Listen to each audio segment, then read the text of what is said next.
Hello everyone, Christina here from One Creative Direction. Welcome to my channel. Welcome back to my subscribers.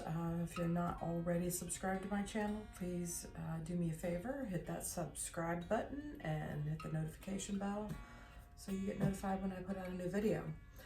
I do like to target my video to teaching something.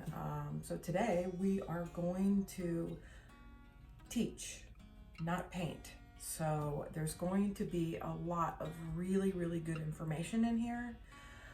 So if you want to hit that pause button, grab a notebook and a pen to take some notes, jot down some of the information, especially if you're new to paint pouring and fluid art. I'm going to go over a lot of information and I'm going to try to segment it into different subjects. So we're going to get started with like the basics. I see a lot of questions and a lot of different answers. So I think I'm going to preface this by, I don't believe there's any one wrong answer. If you ask a general question of the community, you're probably going to get 25 plus different answers.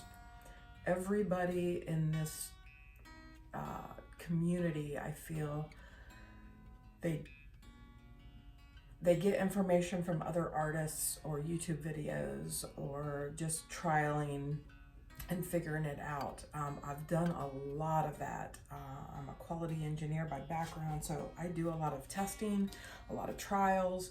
I figure out what works, what doesn't work, and I have adjusted my processes and my ingredients according. But you have to know, if you're going to do this, you're going to need a lot of stuff. So I'm going to go over what products I use and why. Okay, so I think when you're first starting out in your journey, you're going to start with lower level craft type paints, which is fine. One of the most common questions I see is, what do I seal my artwork with? This is just my opinion. I think if you're just starting out, seal it with whatever you want. When you get to the point where you've advanced in your journey and you're using higher quality paints, then I think you really need to revisit it and decide, if I'm going to start selling my artwork, I want to sell a quality product, therefore I want to use a quality product on my art to seal it. A lot of what is out there has a tendency to yellow, including resin. So if you do the research, you'll find that a lot of the top coats will yellow. So just keep that in mind. So we're going to start with the basics in getting started. And again, this is what I use and why I use it. So we're going to start with some really simple things, and then we'll get into the different types of techniques and what products I use for those. So just some general things that I feel like each artist needs when they're getting started. And like I said, starting with the basics. This is a torch. It's just a regular kitchen torch. There's nothing special about it. You buy a can of butane, you fill it at the bottom. I've had the same can of butane for almost 2 years now, so very inexpensive. You can get one on Amazon for 10 or 15 bucks. If this isn't in your budget, go to the dollar store and get the lighters, like the candle lighters, the long stem ones, because you really just need the heat part of it. It's a lot easier to use in this format, but if you're on a budget, just, go get one of those candle lighters, $1.25 at the dollar store. All right, does the same thing. You're just looking to pop the air bubbles, especially if you're doing like Dutch pours. Okay, so there's one. Another thing, painter's tape. Unless you don't care about the back of your canvases, I know a lot of folks don't. Again, it's a personal preference. I like a nice clean look on the back of mine, but again, personal preference. I use this for all my canvases. I use contact paper if I'm doing a wood round, or I'm doing something like an odd shape, like I just did a guitar cutout. Sometimes it's a combination of both. Contact paper works great for if I'm doing like the wood rounds, okay? So a definite must. All right, now this is an optional, but I feel like if you're just starting out, you don't really have a good handle on measurements, a real nice, you know, reliable scale is probably a good investment. And again, you can get these really cheap, $10, $15. But again, if it's not in your budget, it may be something that you'll have to use, you know, measuring cups for a while until you're able to fit this in your budget. And again, Dollar Tree is your friend. Speaking of Dollar Tree, I use these strainers. I'm not sure if they still sell them. They used to come with one of these and two of these in a pack, I believe, or maybe it's one in one. But I use both sizes. I use these for my small containers. If you're using Floetrol at all, if you're using recycled paints, I strain everything. I don't like goobers in my paintings. I try to pick them out as much as possible. But these are a lifesaver. I use them, I rinse them, I reuse them over and over and over again. All right, so there's those. Something to mix in. Now, I started out with the little condiment cups. I've used the little Dixie cups from Dollar Tree. I've used quite a few different things, but I finally purchased these, and these are silicone, and you can get them in different sizes. I have these two sizes. When I mix in these, they fit in my small squeeze bottles, and when I mix in these, they fit in my medium. If I'm mixing anything for my really large, like 24-ounce squeeze bottles, I'm probably going to use a measuring cup, again, from Dollar Tree. The thing I like about these is they're so easy to clean. Honestly, you don't even have to clean or scrub them. You put them under water, you go back and forth. If you get something that's hard, you can turn them wrong side out, and they're super easy to clean. Reusable over and over and over and over again. And the great thing is, if it's easier for you to clean, just let the paint dry in them. I have enough of them that sometimes if there's a lot of paint in there and I just don't get to put them in the water, just let the paint dry and it peels right out, and then you go and you have a lot less to wash. So that's those two. And when I mix paint, I started out using these. I know a lot of people use them. They're the wood, I guess you call them popsicle sticks. But I soon got rid of those. I still have a few. Actually, I purchased one package of them 2 years ago, and I'm still using them. I used to use them over and over again. I just let the paint dry, you know, wipe it off and reuse it. But I purchased these. These are plastic tongue depressors. They look just like the wood. They're just plastic. So again, you can use these over and over again. I wash them, I reuse them. And the thing that I like the best about them is they're rounded on the bottom, and that's why I like these silicone is it makes it really easy because they're both rounded. You can see these are rounded along the edge, and you can get in there perfectly. It makes for really good paint mixing. Okay, next thing I feel is essential is tiles. Okay, when you're starting out and you don't know how, you know, it's going to end up, and you just want to test paints, or you want to see, you know, test your skills, these are your best friend. You can get these I get them for 11 cents a piece. You can get them for, I mean, I've seen them as high as 20-some cents a piece, but you know, if you go to tile stores and big box hardware stores, you can get them fairly cheap. Now you can see that I've reused this. That's the great part about these is you paint on them, you see your result. You don't like it, you simply get a little bucket of water and let these soak, and that paint peels right off. Okay, and I usually take a little scrubber and I scrub the edges. That's going to get covered the next time I paint it. I do a lot of tests and trials. If I have a commission and I want to see a color combo, I'll do several samples and let the client choose, you know, like what they like. And then if I don't like the samples, I just dip them. Okay, really, really easy to get started in using tiles. And you don't ruin canvases, you don't have to throw canvases away. This is a real easy way to get your foot in the door. Okay, now let's move into some other things. some real basics before we get into any techniques. If you're interested in painting on vases, on glass vases, these are two essentials that I feel for glass vases, along with a good sanding pad.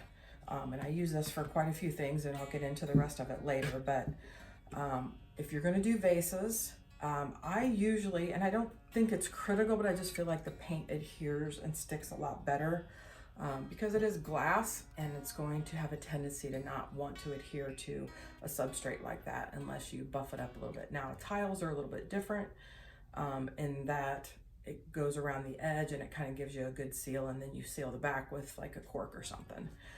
I feel like a really light sand, like I said, not necessary, but I do use it. Now, these are sanding sponges. You can use them over and over again. You can wash them in the sink. I do a real light sand. I have been known to forget the sanding process.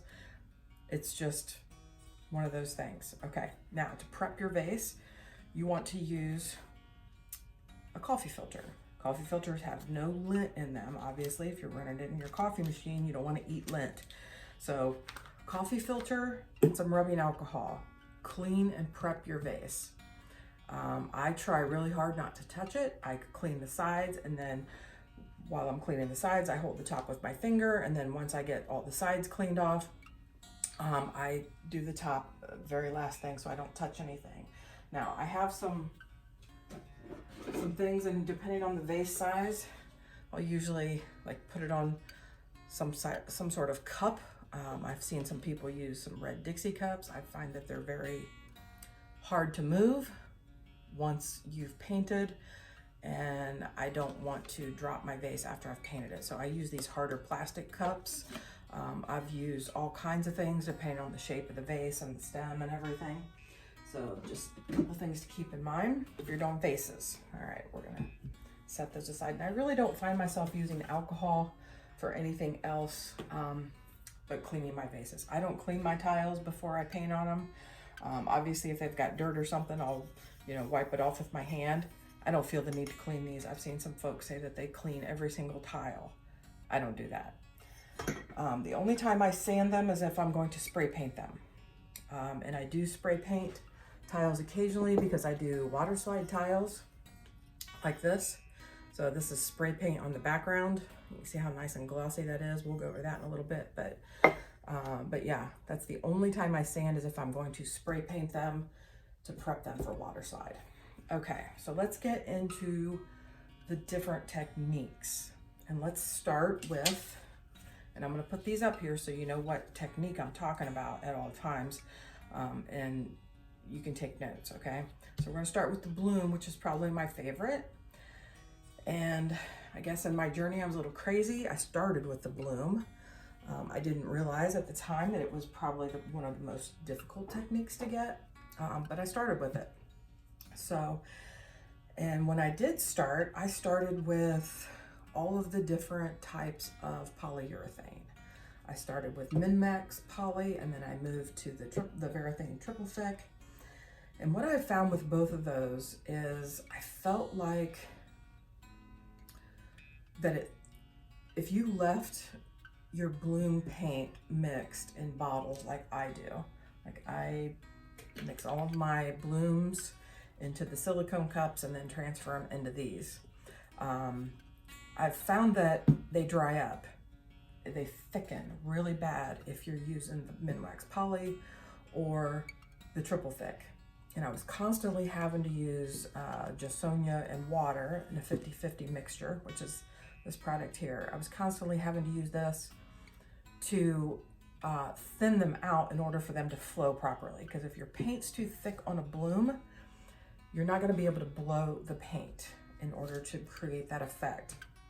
So I recently, within the last year, I had run out of both of those products, and I wanted to try something new anyway. And I had, honestly, it was the product that was prior to this. It was called Top Coat. I had some of that, and it's considered a poly, so I used that and mixed my Bloom PM. Now, I didn't know it was going to turn out as well as it did, which is why I have a gallon of it now. And it's essentially the same as what they used to make, is called top coat. So I use this along with, sorry to reach in front of the camera, this. These are the two components of my bloom PM, okay? There are 3 components in your bloom, okay? There's your pillow, your color PM, and your cell activator. These are the only 2 ingredients I use to create my bloom colors. Now, the beautiful thing about this is that it works just as well for bloom pigments. This is a pigment from Color Art. It works just as well for these as it does for colors, for craft paint, for tube paint, everything. It gives you a perfect consistency. I have a whole video on mixing my bloom PM right after I switched to this. So check that out if you want. But this is a perfect combination in my opinion, and you get a beautiful consistency. All right, so I'm going to move this out of the picture for the most part. And let's talk about the other component of the bloom, and that's the pillow. This is what I use. I get it at Home Depot. I feel like this consistency matches my bloom PM consistency. Therefore, it matches my color consistency perfectly. It flows nicely. I started out using Color Place like a lot of artists did. I struggled with air bubbles constantly. It was so thick, you constantly had to thin it out with water, with GAC, with all these other products, and I still struggled with it, especially when it came to the black, to the Onyx Black in the Color Place. I felt like it wasn't a true black, and I really struggled with that particular paint. And when I tried to go in search of a better pillow paint, I landed upon Pittsburgh Paints. It's a ultra, and honestly it works just almost as good as the MultiPro. It's Pittsburgh Paints. I got it at Menards, and I get the Ultra Satin or the semi-gloss, and I was using that as my pillow paint for quite a while, and it is, in my opinion, it's much better than the Color Place. And then I was in Home Depot and I happened upon this MultiPro, and I've been using that ever since. I really like that one. But quite honestly, if you don't have a Home Depot and you have a Menards, that Pittsburgh Paints works really well, okay? So that's the pillow portion, okay? And then your cell activator portion of the bloom, I have multiple cell activator recipes. The one I use most commonly is a recipe that Arissa Rue created several years back. Actually, I think she created it right when I started paint pouring. It involves 5 different ingredients. I believe it has Floetrol, it has GAC 900, it has golden soft gel gloss, it has water, and I believe Minwax pre-stain, the same ingredient that's used in the cell activator that a lot of people use with American Floetrol. Okay, I've never used Australian Floetrol. I find it's very pricey and it really doesn't fit into my budget, okay? So those are the 3 components of the bloom, okay? This is an example, and I'll go over this when I go into top coats too, but this is one of my blooms. I feel like I get a really nice bloom result without using Australian Floetrol. So, okay, so that's the bloom, and I think that pretty much covers all the components of the bloom. So we're gonna switch, and we're gonna talk about Dutch pours, okay?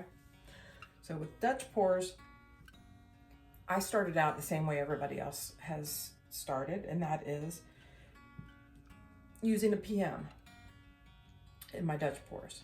And I've tried several. I've tried multiple recipes to get bright, vibrant colors and economical results, right? I started out with a water Floetrol paint. I struggle with consistencies using that.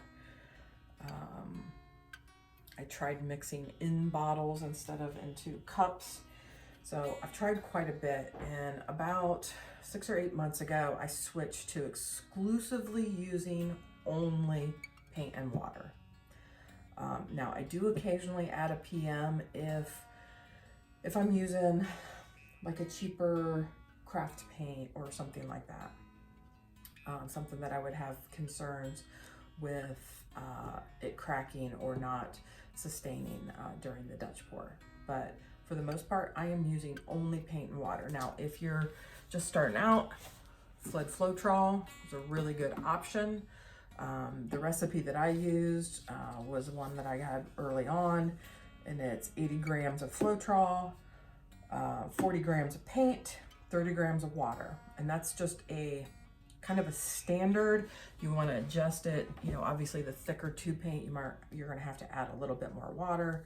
Your thinner, runnier craft paints like Deco Arts and such, add a little bit less water. So most of your like Artist Loft type consistency paints that come in the tube, that works really well with.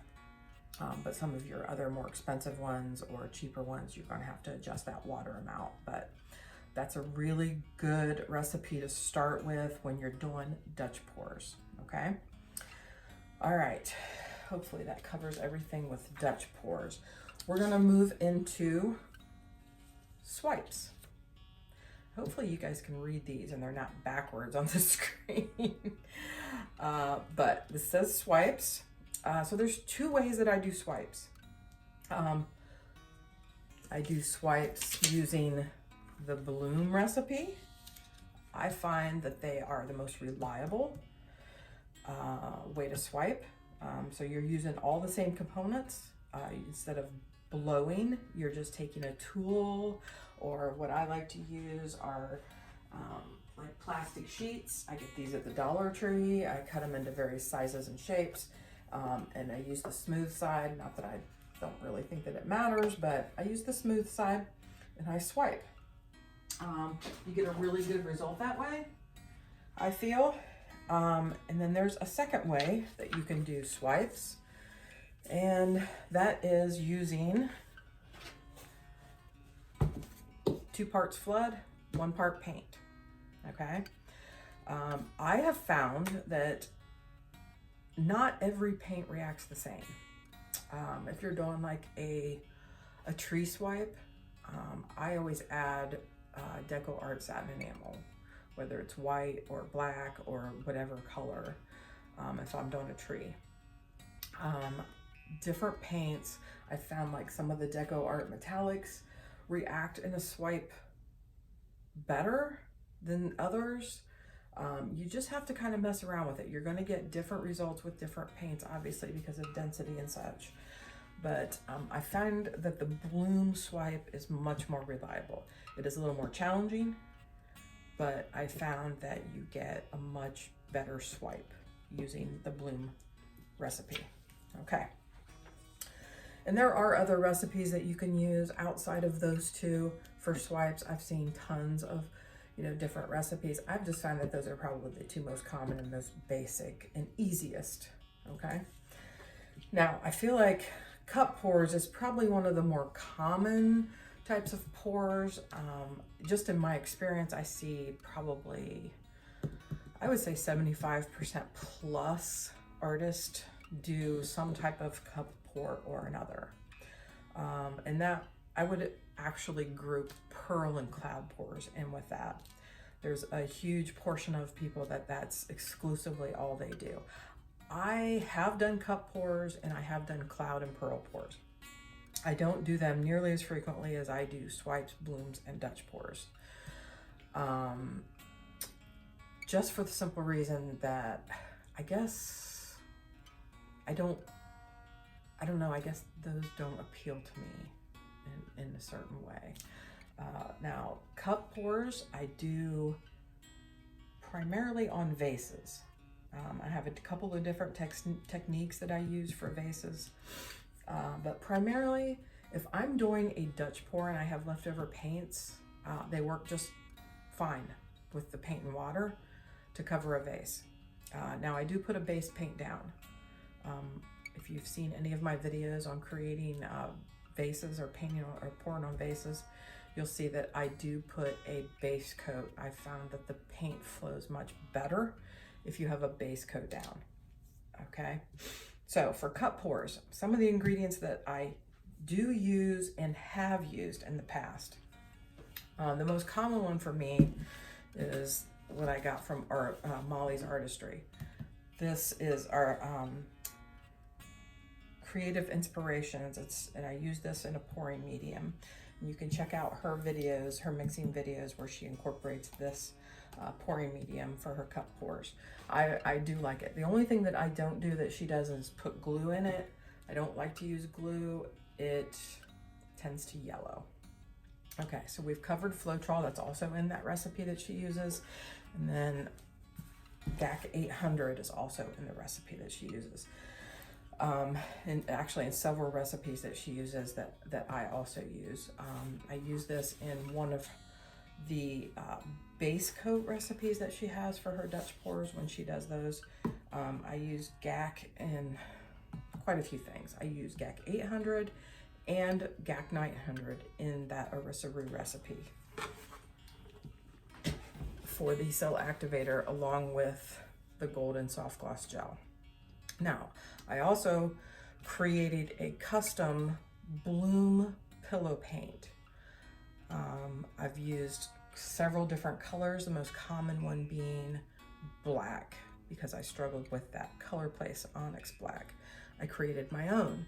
It incorporates this along with the Deco Art Satin Enamel Black or any other color depending on what you're creating. It uses Floetrol, water, and I think that's it. It's a little bit thinner than a house paint for a pillow, but I find that if you're doing a swipe or you're doing a this deconstructed bloom, it does help your paint flow a lot better. It's not as thick. Now you do have a little bit of control over the thickness when you're creating it. You can check out my video on that, a custom pillow paint recipe. Okay, back to cup pours. Again, a lot of people use like a Liquitex pouring medium in their cup pours. That works beautifully. I just don't incorporate Liquitex pouring medium in anything else that I do. So for me, I don't follow that type of recipe. Because I use the Creative Inspirations and the Floetrol and the GAC and other recipes, I have those on hand. So those are typically what I use when I do cup pours. Lots and lots of recipes out there for cup pours.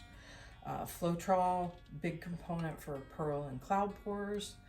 I have several recipes I've used to do cloud and pearl pours, including Tara's Artistry, I think is what it is.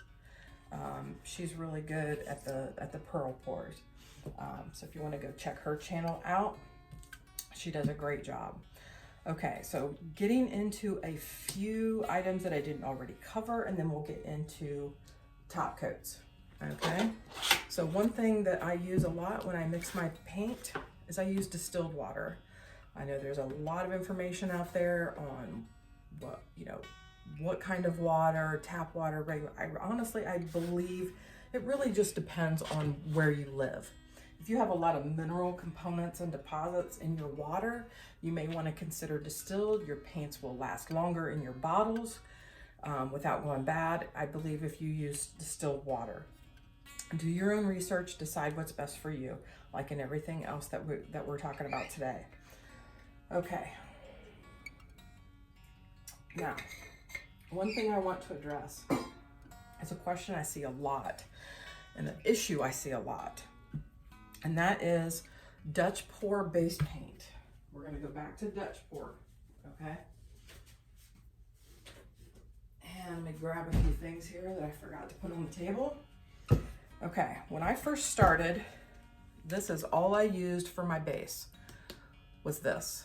I had, and I still do, I have the black, the red, the blue, I can't remember, maybe one other color.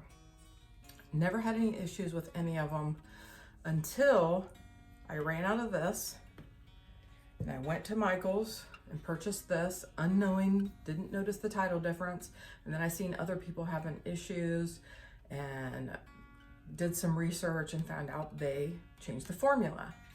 So even though they look the same, they do not act the same. This is perfectly fine for Dutch pour base. If you can find the old Flow Acrylic bottles, which I did, I have a ton of them in my closet. These work perfectly for base. This will eat your colors. Okay, so if you're doing a Dutch pour and you use this with Floetrol and water and you pour this down as your base and you put your colors down and you blow it out, it'll look really nice for about 2 minutes. And then it will slowly start to eat your colors. If you've ever used house paint for your base on a Dutch pour, it does the same thing. It eats your colors, okay? Now, an alternative, if you are not able to find this, now those 6 or 8 bottles that I got of this, I just happened upon it at Michael's. They were having a buy one, get one half or buy one, get one free. I can't remember what it was. And I don't know if they just had some in the back, but they had a whole shelf of them. And I grabbed like 8 or 10 of them, or maybe 6 or 8 of them. So I have quite a few of these. If you're not able to find that, I did a comparison video with this product. You can order this from Dick Blick. They have a website. I really like this. I have the black, the white, I bought a magenta. It comes in all different colors. So if you want to mix colors for your base and you like different color base paints, this is a really good alternative, okay? I found that as far as cost comparison to these, it's really comparative. This bottle here, which is I think it's like a half a gallon. Yep, half a gallon. You can get it on sale. Of course, the last time I bought it, I bought 2. I think they were on sale for like $17. These are normally, I think, 9 or 10, well, $10 or $11. Okay. So, and these are only, I think these are a quart. Yeah, 1 quart. So I find that the price is very comparable. So enough about that. We'll set these aside and we'll go on to talking about top coat, which is a highly, I guess, talked about subject. All right. First thing I'm going to talk about, because it's the same company as my top coat, and that is a product that I use because we're using acrylics and the dry time. They say that acrylics never truly dry. And if you're putting it on a porous surface like wood, it's going to exacerbate that issue. And then you'll have the issue of the wood grains coming out and affecting the quality of your paint over time. Just like if you would stain wood, you'll see the properties of the wood come out and it changes. So you definitely want to put a barrier down. Now, I was using a Zinsser spray, I was using a Zinsser paint on, and honestly, I was still getting that bleed, that wood grain bleed through on a few pieces. And I had to redo them because after about 6 months, and it was something I made for myself, after about 6 months, it started coming through. So I use a lot of Crystalac products. It's an American company. They're out of Tennessee. The owners of this company are phenomenal. They will work with you. They will help you troubleshoot. They will do everything they can to make it work. Now, this company was founded for luthiers. So most of their products were centered towards like instrument artists and creators for floor maintenance and such, like construction type, like, you know, refinishing wood floors and countertops and bar tops and such. So they have a lot of really great products. This is one of them. I prep everything that I do on wood with universal white. 2 to 3 coats, a light sand afterwards, and let them sit for a minimum of 24 hours before you paint on them. Most of my stuff I do in bulk when I do this, so they'll sit for way longer than 24 hours. Okay, so these are all top coat options. Primarily, I use Bright Tone. I'm going to put all of these in here, and then a few products behind. Okay. Now, do you need all of these? No. I have all of these because I do a lot of different things. So I started out several years ago, and I was making tumblers, and I was coating my tumblers with epoxy. And after about 3 months, I had a horrible reaction to it. I didn't realize that it's as toxic as it is, and I soon learned that my time doing tumblers was over, until my daughter helped me discover this product right here, which a lot of people that make tumblers also made that discovery, that this works really well for making tumblers. It's non-toxic. You can put it on with your hands. You can do it in your house. You don't need PPE. You don't mix A and B. And those are the major pluses of this product. It's water-based. It looks a lot like resin. You put on, really thin layers and build your gloss level. There's no right or wrong number of layers that you put on a product. You sand every 4 to 5 layers, and you keep going until you obtain the gloss level that you're looking for. I started out only using this. I did a lot of testing. I did a lot of testing with various Krylon and Rust-Oleum sprays. I contacted both companies, both Krylon and Rust-Oleum. I had 3 different Rust-Oleum products. I think I had 5 different Krylon that I tested. I also tested Deco Arts. I can't even remember what it was called. It was a clear, I think I still have several tubs of it somewhere that I don't use. It was triple thick. Yeah, that's what it was. I tested that. I tested all kinds of products before I landed on this Bright Tone, because most of what I do is coasters, and I wanted something that was quality. So I test all of my stuff to make sure that a hot mug doesn't stick to it, a cold glass of ice water doesn't stick to it. I mean, I test everything because I want to sell a quality product. So for almost 2 years now, I've been using Bright Tone to coat almost all of my art. This is a product that they make. It's called Crab Coat. I do occasionally make outdoor furniture, outdoor signs. I also use this to coat my vases because they're exposed to water and different temperatures. Do I need to? Probably not. I could probably get away with this, but I like to use this just for that extra added, comfort that it's, that it's protected if, the temperature changes and they put cold water or hot water in their vase. So that's my thought process for using this. It also comes in gloss, matte. You can pick your finish, okay? Now, I use this product when I mix those. It's an extender. It gives you a little bit more work time because these are different than resin. You don't have 30 to 45 minutes of work time. You have minutes. This gives you a little bit of flow. It reduces air bubbles, which is caused by overworking it, and it gives you a little bit more dry time, okay? A little bit more time before it dries, sorry. Okay, so there's that. The Crystalac company also has an extender on their website. Any water-based extender will work. This is one I got off Amazon. It works fine. It's the same bottle I've had for probably close to 2 years now. So really small investment, really great benefits.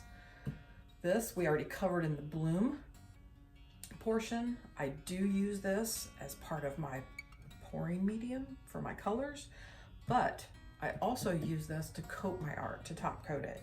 Okay, I have different ways to top coat, especially if it's a dark base or dark colors. I like to start with either 2 light coats of shellac or 2 coats of extreme protection if it's too cold outside to spray. You do 2 coats of this or 2 light layers of this, and then you go into your bright tone or your crab coat. I don't always do that. Sometimes I just go straight in and do 4 or 5 layers of the bright tone. It really just depends on the weather. Especially if it's a dark base, I like to go in with EP or shellac. Okay, now they have come out with this new product, and they made this specifically for all the tumbler makers because they have a huge amount of business that has just grown over the years of all of these tumbler makers wanting to have an alternative to resin. And they have a huge following of tumbler makers. They created this product specifically for those folks. And I believe it has a clearer, glossier finish. Most mimics resin, in my opinion. And you can put thicker layers on than you can the bright tone. So it's very cost effective. I'm currently still doing some testing. I haven't had success in using this product on anything that has a flexible surface. I used it on a couple of Christmas ornaments that were on ceramic. I have used it on a few coasters. I did some really very preliminary testing on coasters. I just need to cut out some time and do some more extensive testing on coasters. But my bright tone works perfectly on coasters. I'm not going to change that until I'm completely certain that this GF works better. Okay, this is called Grand Finale. Okay, so just to give you an idea, these are both coated with bright tone. Okay, very high gloss level. I don't know if you can even see that. I'll try to angle it so you can get an idea of the gloss level. There we go. So you can see how nice and glossy that is. So this is one I showed you earlier, right? That's just water slide and spray paint. I do a lot of these.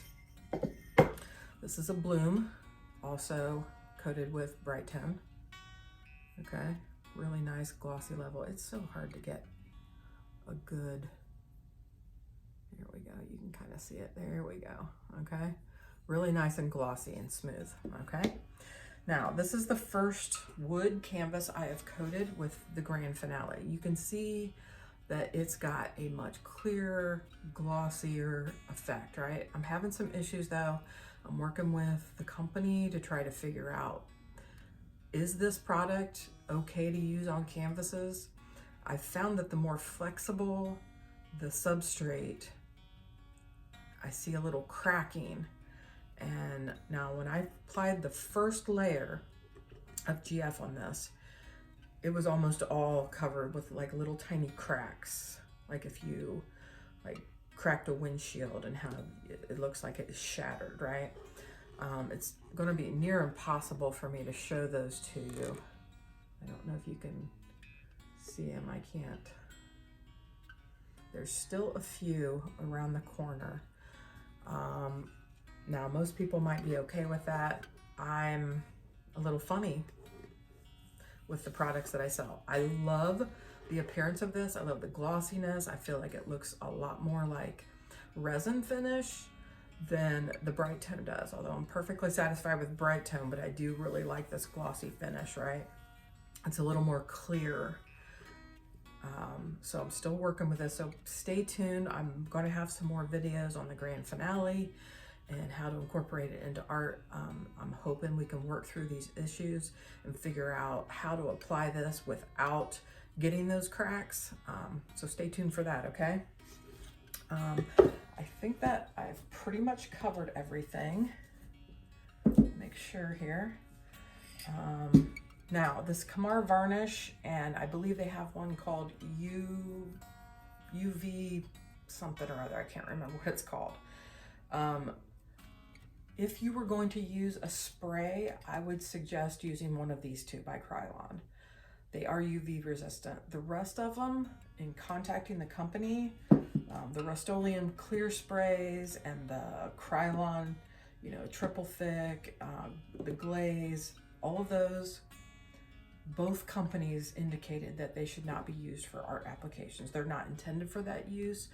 And in order to be able to use them long term, you would have to excuse me, reapply them frequently. And they also have a tendency to yellow. So these two I know are UV, this one and the UV one by Krylon. The rest of them, if it were my art, I wouldn't use them. Also polyurethane, the Minwax and the triple thick from Varathane, they have a tendency to yellow very quickly. Resin has a tendency to yellow in less than a year. So if you're going for high quality, do your research, know what your products are, do the testing if you have to, and land upon what works best for you. Now, these are the products that I like to use. They're safe, they're non-toxic, they're very economical, and I just really like the fact that they're made in the US. So that is everything that I had planned on going over.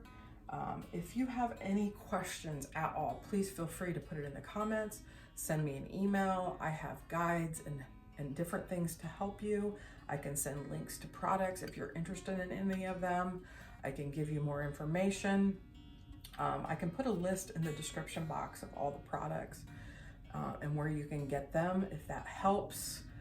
If you have any other questions outside of that, please don't hesitate to reach out.